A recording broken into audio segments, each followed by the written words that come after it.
I'm very pleased to say we as friends had a great talk frankly. And I conveyed what I'm thinking. We Japanese firmly stand by the United States to fight terrorism. We could make sure for this global objective, we must fight terrorism with determination and patience. I just became the Minister of Environment of Japan just 10 days ago. Nice to meet you.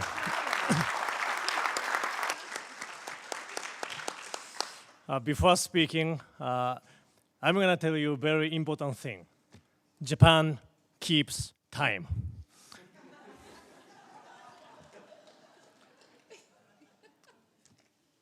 I just became the minister 10 days ago, but I want to tell you, there is something we can do only in 10 days for cities on decarbonization.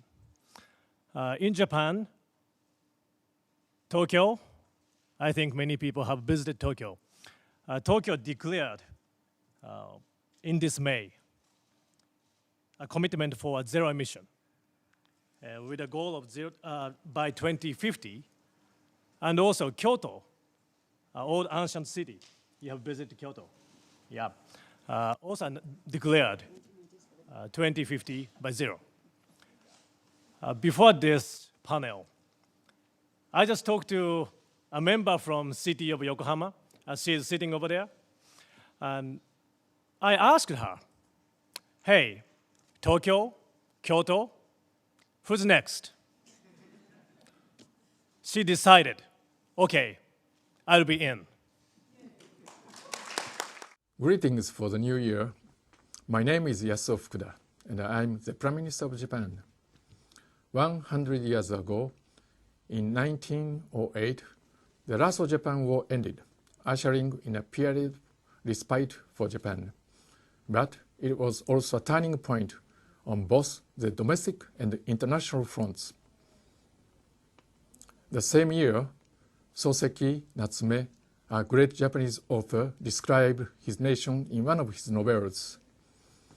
It seems that everything is being destroyed, yet at the same time, as though everything is being built anew.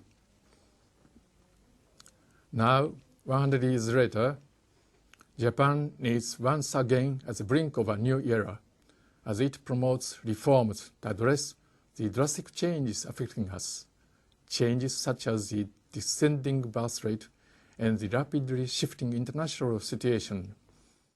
Mr. Mark Land, and ladies and gentlemen, the year 2015 is likely to be a milestone year for Japan, Europe, and the world.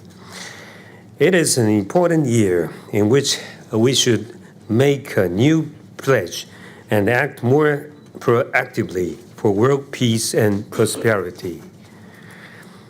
Japan is also determined to mark this year as the opening of a new chapter for Japan-Europe relations.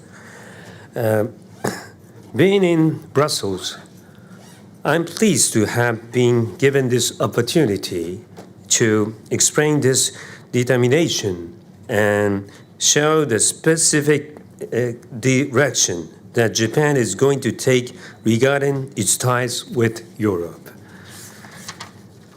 For the past 70 years, Japan has consistently upheld values such as freedom, democracy, the rule of law. Well, primary purpose of my coming here is to get acquainted, get to know better with President Clinton, and I'm satisfied that I've been able to establish trust and friendship. That's most important to me. We did talk on trade matters, other matters as well, but I think we've been able to basically agree in what we should do, not immediately, not in a quick fix, but over a period of time. Last year, a trade imbalance of about 40 to 45, $49 billion between our two countries. The administration's position seems to be that's bad, and it's your fault. Is it bad, and whose fault is it? First, it's bad. I think Japanese government, I myself is as embarrassed as your government, your president. We are all, this is an embarrassing situation.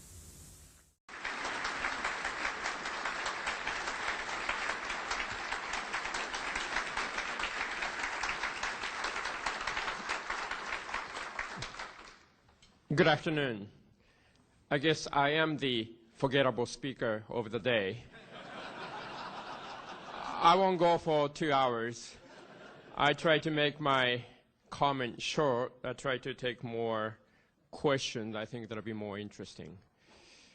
I'm very excited and impressed because 2 years ago, the Fortune magazine invited me to Aspen to attend the conference organized by the magazine called the Brainstorm.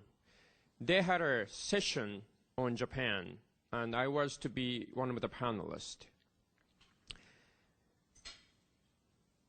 No one really showed up for the session on Japan. China and India draw hundreds of people coming to their session, but I think the people are not interested in Japan 2 years ago because our economy was so bad. Now the economy of Japan has come back.